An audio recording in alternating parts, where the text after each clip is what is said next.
Make a damn schedule and stick to it. Okay, so what's the rule with the schedule? It's not a bloody prison. That's the first thing that people do wrong. They say, well, I don't like to follow a schedule. It's like, well, what kind of schedule are you setting up? Well, I have to do this, then I have to do this, then I have to do this, you know, and then I just go play video games, because who wants to do all these things that I have to do? It's like, wrong. Set the damn schedule up so that you have the day you want. That's the trick. It's like, okay, I've got tomorrow. If I was going to set it up so it was the best possible day I could have, practically speaking, what would it look like? Well, then you schedule that, and obviously there's a bit of responsibility that's going to go along with that, because if you have any sense, one of the things that you're going to insist upon is that at the end of the day, you're not in worse shape than you were than at the beginning of the day, right? Because that's a stupid day. If you have a bunch of those in a row, you just dig, you know, you dig yourself a hole and then you bury yourself in it. It's like, sorry, that's just not a good strategy. It's a bad strategy. So maybe 20% of your day has to be responsibility and obligation, or maybe it's more than that, depending on how far behind you are. But even that, you can ask yourself, okay, well, I've got these responsibilities. I have to schedule the damn things in. What's the right ratio of responsibility to reward? And you can ask yourself that, just like you'd negotiate with someone who is working for you. It's like, okay, you got to work tomorrow. Okay, so I want you to work tomorrow. And you might say, okay, well, what are you going to do for me that makes it likely that I'll work for you? Well, you could ask yourself that, you know. So maybe you do an hour of responsibility and then you play a video game for 15 minutes. I don't know, whatever turns your crank, man. But, you know, you have to negotiate with yourself and not tyrannize yourself. Like you're negotiating with someone that you care for, that you would like to be productive and have a good life. And that's how you make the schedule. It's like, and then you look at the day and you think, well, if I had that day, that'd be good. Great.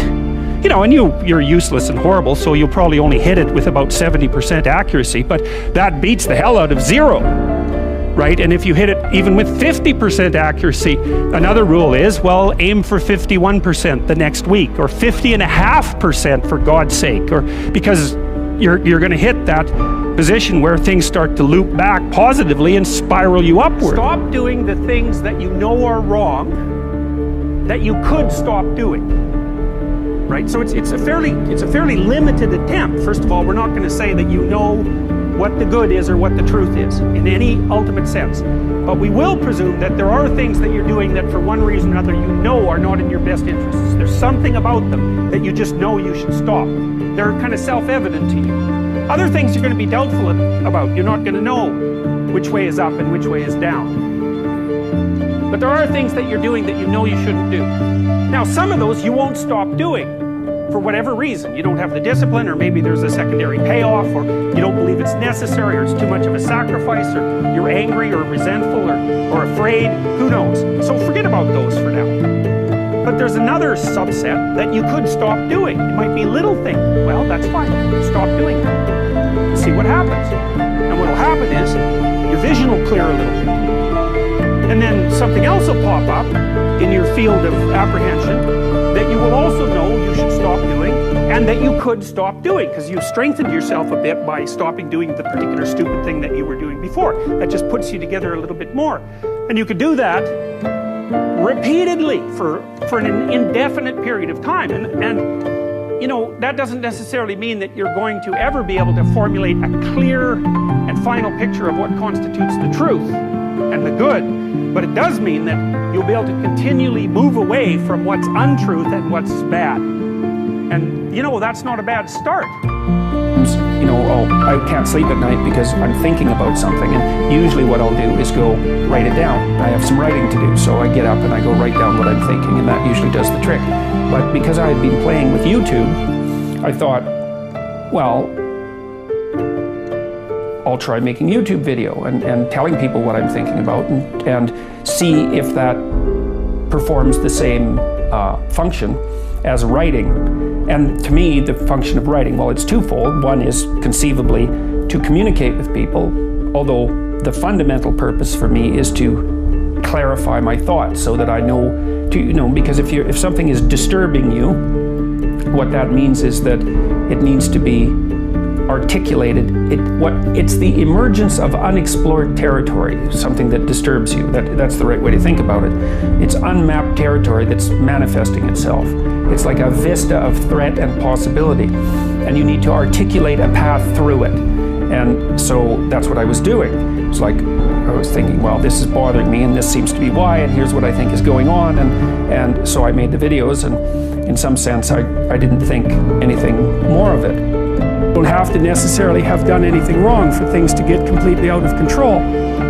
It's a terrifying doctrine, but it's not a hopeless doctrine because it still says that there's a way forward, there's a pathway forward, and the pathway forward is to adopt a mode of being that has some nobility so that you can tolerate yourself and perhaps even have some respect for yourself as someone who's capable of standing up in the face of that terrible vulnerability and suffering, and that the pathway forward, as far as the existentialists are concerned, is by, well, certainly by the avoidance of deceit, particularly in language, but also by the adoption of responsibility for the conditions of existence and some attempt on your part to actually rectify them. And the thing that's so interesting about that is, well, two, as far as I'm concerned, and some of this is from clinical experience, you know, if you take people, and I've told you this, and you expose them voluntarily to things that they are avoiding and are afraid of, you know, that they know they need to overcome in order to meet their goals, their self-defined goals. If you can teach people to stand up in the face of the things they're afraid of, they get stronger. And you don't know what the upper limits to that are, because you might ask yourself, like, if for 10 years, if you didn't avoid doing what you knew you needed to do, by your own definitions, right, within the value structure that you've created, to the degree that you've done that, what would you be like? Well, you know, there are remarkable people who come into the world from time to time, and there are people who do find out over decades-long periods what they could be like if they were who they were, if they spoke their being forward. And they get stronger and stronger and stronger, and we don't know the limits to that. We do not know the limits to that. And so you could say, well, in part, perhaps the reason that you're suffering unbearably can be left at your feet, because you're not everything you could be, and you know it. And of course, that's a terrible thing to admit, and it's a terrible thing to consider, but there's real promise in it, right? Because it means that perhaps there's another way that you could look at the world, and another way that you could act in the world, so what it would reflect back to you would be much better than what it reflects back to you now. My experience is with people that we're probably running at about 51% of our capacity. I mean, you can think about this yourselves. I often ask undergraduates how many hours a day you waste, or how many hours a week you waste, and the classic answer is something like 4 to 6 hours a day. You know, inefficient studying, watching things on YouTube that not only do you not want to watch, that you don't even care about, that make you feel horrible about watching after you're done. That's probably 4 hours right there. You know, you think, well, that's 25 hours a week, it's 100 hours a month, that's 2.5 full work weeks, it's half a year of work weeks per year. And if your time is worth $20 an hour, which is a radical underestimate, it's probably more like 50 if you think about it in terms of deferred wages. If you're wasting 20 hours a week, you're wasting $50,000 a year. And you are doing that right now. And it's because you're young, wasting $50,000 a year is a way bigger catastrophe than it would be for me to waste it, because I'm not going to last nearly as long. And so if your life isn't everything it could be, you could ask yourself, well, what would happen if you just stopped wasting the opportunities that are in front of you? You'd be who knows how much more efficient, 10 times more efficient, 20 times more efficient. That's the Pareto distribution. You have no idea how efficient people get. It's off the charts. Well, and if we all got our act together collectively and stopped making things worse, because that's another thing people do all the time. Not only do they not do what they should to make things better, they actively attempt to make things worse because they're spiteful or resentful or arrogant or deceitful or homicidal or genocidal, or all of those things all bundled together in an absolutely pathological package. If people stopped really, really trying just to make things worse, we have no idea how much better they would get just because of that. So there's this weird dynamic that's part of the existential system of ideas between human vulnerability, social judgment, both of which are major causes of suffering, and the failure of individuals to adopt the responsibility that they know they should adopt. It isn't merely that your fate depends on whether or not you get your act together and to what degree you decide that you're going to live out your own genuine being. It isn't only your fate, it's the fate of everyone that you're networked with. And so, you think, well, there's 9 billion, 7 billion people in the world. We're going to peak at about 9 billion, by the way, and then it'll decline rapidly, but 7 billion people in the world, and who are you? You're just one little dust mote among that 7 billion, and so it really doesn't matter what you do or don't do, but that's simply not the case. It's the wrong model, because you're at the center of a network. You're a node in a network. Of course, that's even more true now that we have social media. You'll know 1,000 people, at least over the course of your life, and they'll know 1,000 people each, and that puts you one person away from 1 million, and 2 persons away from 1 billion.